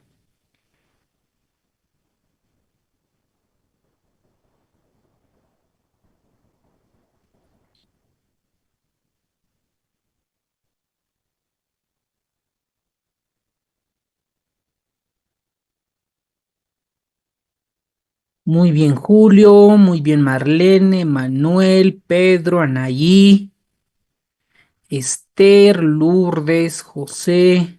Perfecto. Muy bien. El choque obstructivo. ¿Qué tenemos que saber del choque obstructivo? Por alguna razón, al corazón lo aplastan y al aplastarle impide el retorno venoso, ¿no? Digamos, vamos a imaginar el corazón, lo aplastan al corazón y no dejan, ¿no? No hace que llegue la sangre, el retorno venoso. ¿Cuáles pudieran ser? Taponamiento cardíaco o pericárdico, tromboembolismo pulmonar, neumotórax a tensión, obstrucción de la vena cava inferior, TBP, útero grávido, neoplasia, aumento de la presión intratorácica, ya sea por una PIP muy elevada, la presión expiratoria al final de la expiración, o una neoplasia. ¿Qué tienes que recordar para el examen? Lo más frecuente. ¿Y qué es lo más frecuente? Neumotórax a tensión. ¿Ok? No vas a memorizar todos, pero esto sí, no puedes perdonar a tu competencia regalar esta pregunta. ¿Cuál es la causa más frecuente de choque obstructivo? Neumotórax a tensión. ¿Cuál es la segunda causa? Taponamiento cardíaco. ¿Ok? Muy bien. El diagnóstico es clínico. Por ejemplo, vamos a tener la tríada de Beck: hipotensión, tonos cardíacos apagados, distensión de las venas de cuello, sobre todo en derrame pericárdico. ¿Ok? El tratamiento: descomprensión pleural si es un neumotórax, y si es un taponamiento cardíaco, descomprensión pericárdica. Hace un mes o 2 meses tenía una paciente que nos estaba hipotensando y le estaban dando la culpa al abdomen, ¿no? Decían que era una peritonitis con ascitis y ese tipo de cosas. El paciente estaba internado por un cáncer de ovario, bueno, por un tumor, porque no estaba biopsiado, por tumor de ovario, y pues el paciente está hipotensa y le hacemos la ecocardio y había un derrame. No tengo no tengo las imágenes en mi celular, pero lo tengo en el ecógrafo. Un derrame pericárdico. Me ha costado llegar al corazón. Tenía miedo de perforar el ventrículo derecho, porque lo primero que puedes complicar es perforar el VD. Y pues fue difícil, ¿no? Porque la aguja no alcanzaba. Entonces, por otro acceso tuvimos que entrar, porque ya estaba pensando mandarlo al cirujano para que haga la ventana pericárdica, pero era como un fin de semana, iba a morirse el fin de semana. Entonces, sí, ¿no? Es importante actuar. Si un paciente está hipotenso y tiene derrame pericárdico, tiene taponamiento cardíaco. El diagnóstico es clínico, ¿no? Es clínico. Ahora, si hacemos por ecocardiografía, pues ya hay otras variables, ¿no? Como la variabilidad de la válvula tricuspidia, el mitral, los flujos transmitrales y tricuspidios, ¿ok? Y eso ya es un poquito más de cardio. La primera causa de choque obstructivo es neumotórax a tensión. Eso no la pueden perdonar. ¿Por qué el taponamiento cardíaco? ¿Qué afecta? Porque no se llena bien el ventrículo, sobre todo el ventrículo derecho. No hay buen llenado ventricular. Entonces está afectada la diástole. ¿Cuál de los siguientes clínicos es parte de la tríada de Beck? La hipotensión. Todos contestaron. ¿Ok? El estado de choque neurogénico se refiere a la disminución de la presión de la perfusión tisular por pérdida del tono vasomotor. ¿Por qué sucede? Traumatismo de médula espinal, neoplasia de médula espinal o una anestesia espinal o epidural. El choque neurogénico, les diré que tiene un pronóstico malo. Yo la verdad he visto muy pocos choques neurogénicos. La última vez era un paciente, no me acuerdo si era de Oruro o de Potosí, que llegó a La Paz porque no sentía las piernas, porque de ebrio o ebria, no me acuerdo, creo que era dama, se había rodado las gradas, entonces ya no sentía las rodillas ni las piernas. Entonces el paciente estaba con ligera hipotensión arterial, Y normalmente, cuando uno baja la presión, cuando una persona tiene la presión arterial baja, lo que hace es la frecuencia cardíaca se eleva, ¿no ve? Pero este paciente su frecuencia cardíaca está en 45, 50. Entonces, ¿cómo pueden diferenciar un choque neurogénico porque tiene presión arterial baja y con tendencia a la bradicardia? Y pues sabemos que su pronóstico no es tan bueno porque pues hay un traumatismo, se ha partido la médula espinal total o parcial. Entonces estaba internado en neurocirugía con todas sus máquinas, ¿no ve? Para jalar la médula espinal. Pero pues imagínense que sabemos que ese paciente probablemente nunca más vuelva a caminar, ¿no? Entonces estos casos son fatales. Esto, visto muy pocos casos de choques neurogénicos. El diagnóstico, miren este dato, bradicardia, hipotensión. Estos dos datos, suficiente para que te acuerdes que un paciente pueda tener choque neurogénico. ¿Ok? Muy bien. Caso clínico, 45 años, ingresado a cuidados intensivos por accidente automovilístico, frecuencia cardíaca elevada, presión arterial baja, la administración de líquidos con Ringen lactato, Ringen normal, hemoderivados. El déficit de base indica acidosis persistente, o sea que no está yendo bien. El paciente continúa estando muy enfermo. Se le realiza una espectroscopía casi infrarroja y muestra disfunción mitocondrial. Miren este dato. Aquí ya están valorando la mitocondria. ¿Con qué? Con espectroscopía infrarroja. Esto lo hacen a nivel sublingual o en la mucosa gástrica. Había un par de médicos en Chile que estaban utilizando, haciendo investigación con la espectroscopía infrarroja.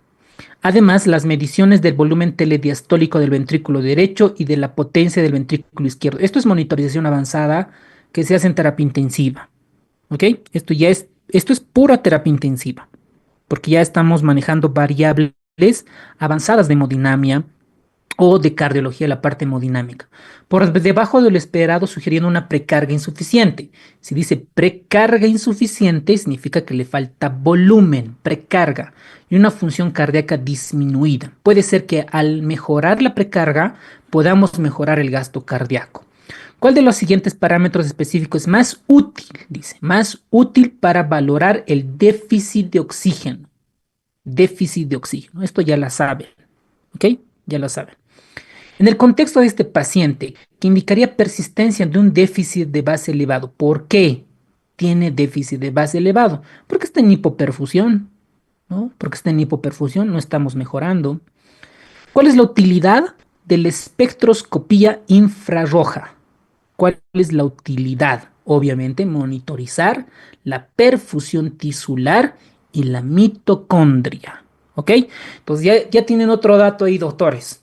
¿Cómo valoro la función mitocondrial con espectroscopía? ¿Qué es espectroscopía? ¿Vale? Muy bien. Entonces, el criterio de valoración o reanimación, definición objetivo, valorar si el paciente está en choque. ¿Qué vamos a pedir? Lactato, déficit de oxígeno, es decir, una gasometría arterial donde nos va a mostrar si está en acidosis metabólica sí o no, y los elevados o las elevaciones del lactato. ¿Vale? Los parámetros, signos vitales, gasto cardíaco, presión venosa, consumo de oxígeno que nos van a ayudar a valorar. ¿Cómo vamos a valorar la parte tisular? La perfusión tisular con niveles de lactato, primero, ¿no ve? Para el examen de la RESI. Y luego tenemos el déficit de base. Si entre estas dos en las opciones existe, van a contestar lactato. ¿Ok? ¿Cómo voy a valorar la parte celular con espectroscopía infrarroja? El lactato, déficit de base, luego tenemos otras tecnologías de monitoreo avanzado y sobre todo la parte de hemodinamia avanzada que puedo valorar la precarga y la función cardíaca. Entonces, ¿qué criterios de valoración de la reanimación tenemos?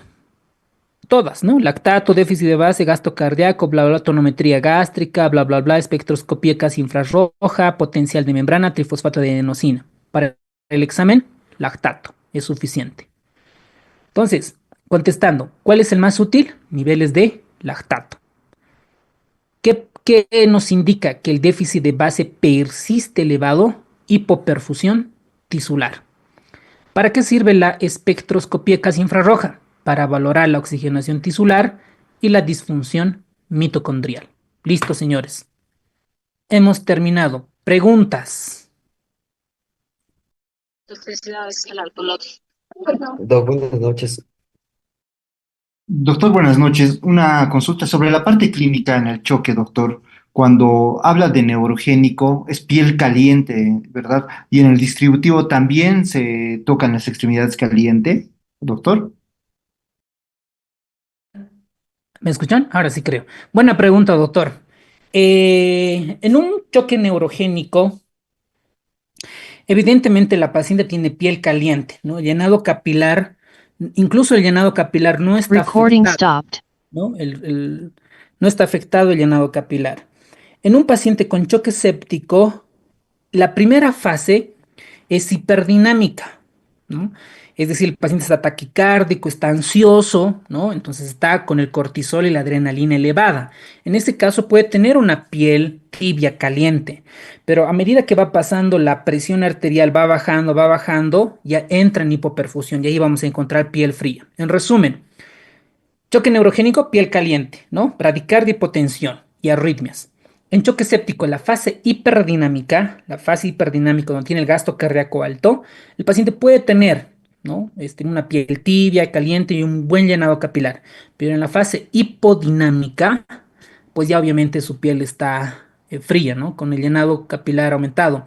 Incluso hay un score ahí, que es el score Motle, no sé si pronuncia así, ¿no? Hay score Motle, son 4 grados para valorar la tasa de mortalidad en ese tipo de pacientes. ¿Ok? Otra pregunta, ¿hay algo más que les llame la atención de cirugía? La próxima semana tienen traumatismo, es un tema hiper preguntado, así que tienen que sacarle el mayor provecho que puedan. Doc, Otra una pregunta, pregunta.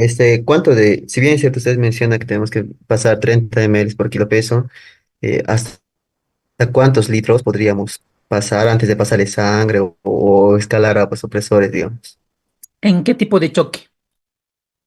Hipovolémico. Ya, el 30 ml es para choque séptico. Para choque hemorrágico es mantener el control de daños. El control de daños nos dice que tenemos que administrar hemoderivados. Ahora tú dirás, si yo no tengo hemoderivados, ¿puedo administrar cristaloides? Sí, ¿no?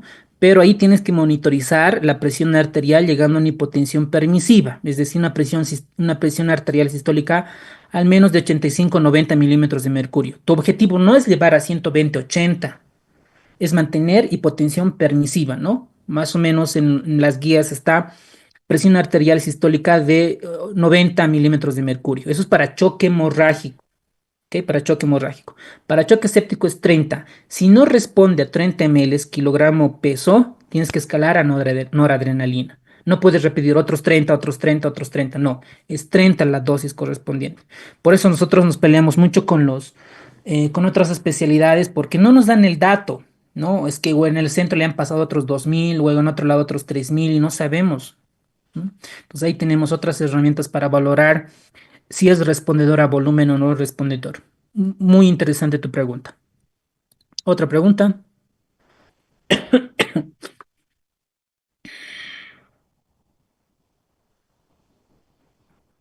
Una consulta, doctor, es la última. Cuando habla de resistencia vascular periférica o sistémica, o sea, a nivel clínico, ¿eso se refiere a la ingurgitación yugular, doctor? Eso he tenido dudas, porque algunas veces siempre veo esas abreviaciones, ¿no? Cuando colocan. Ya, ingurgitación yugular. A ver, quisiera dibujar ahorita bonito todo lo que es el sistema venoso, la capacitancia, etcétera, pero debemos hacer de forma resumida. La resistencia vascular sistémico periférica es bien difícil de valorar, ¿no? Incluso con hemodinamia invasiva, con cateterismo cardíaco, con catéter de arteria pulmonar es difícil de valorar. Eso nos va a ayudar a qué perfil hemodinámico tiene, si tiene distributivo, cardiogénico, obstructivo, bla, bla, bla. Eso nos ayuda mucho. Entonces, antes se ponía el catéter de arteria pulmonar, ¿no? En cardio, en neumo, en terapia intensiva se ponía, incluso los cirujanos cardiovasculares. Pero han comparado estudios, pacientes manejados con catéter de arteria pulmonar y pacientes sin catéter de arteria pulmonar, y paradójicamente fallecían los que eran manejados con catéter de arteria pulmonar. ¿Ok? Para valorar todo el perfil hemodinámico, lo que tú dices, la resistencia vascular sistémica es una de ellas. Entonces, la resistencia vascular sistémica es difícil de valorar clínicamente con catéter, es un poco difícil, ¿no? Ahí más entramos a medir el gasto cardíaco. Cuando tú ves un paciente en estado de choque, lo primero es medir el gasto cardíaco para medir qué tipo de perfil hemodinámico tiene, ¿ok? Primer punto. Cuando tú ves la ingurgitación yugular, estos son variables estáticas de hemodinamia. Antes, cuando yo era interno, mis residentes superiores me preguntaban cómo está la PVC, cómo está la presión venosa central. Por ende, tienen que tener un catéter y la punta del catéter tiene que estar entre la vena cava superior y la entrada de la aurícula derecha, ¿no? Y te preguntaban, ¿cómo está la PVC? Ah, está en 5. Lo normal es de 8 a 12. Está en 5. Ok, pásale volumen, ¿no? Porque está baja la PVC. Hay que llenar la resistencia vascular sistémica, ¿no ve? La precarga, hay que llenarla. ¿Cómo está la PVC 15? No, ya no le des volumen, dale noradrenalina. Así era antes. Se ha demostrado, comparando las variables estáticas, la PVC y la presión de oclusión pulmonar, versus las variables dinámicas, como la variabilidad de presión de pulso, la variabilidad del volumen sistólico, la variabilidad del ITB, estas variables predicen mejor la respuesta volumen. ¿Ok? Entonces, ¿cuál es el resumen? Lo ideal en un paciente en choque es valorar el gasto cardíaco y si es respondedor o no respondedor a volumen. Esas dos variables. Esto de ingurgitación yugular, etcétera, es un poco ya muy antiguo, ¿no? Es muy, muy antiguo, que no ayuda mucho. ¿Por qué?